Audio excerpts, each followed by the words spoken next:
Hey guys, what's going on? This is Mike with a really special first look at the fully assembled iPhone 6. Now the video that you are seeing on your screen now was originally posted by a Russian YouTube channel, and they have the fully assembled iPhone 6. Now right now you may be asking yourself, what is the difference between this device and all of the mock-up devices that I have seen around the internet?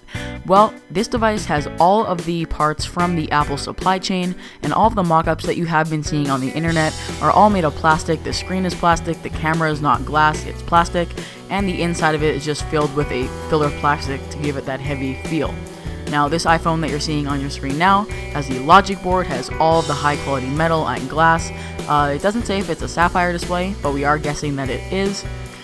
So this is definitely what the iPhone 6 is going to look like. It's going to be coming in space gray, gold, and silver. So I'm just going to play some music in the background because you wouldn't understand the guy talking in Russian.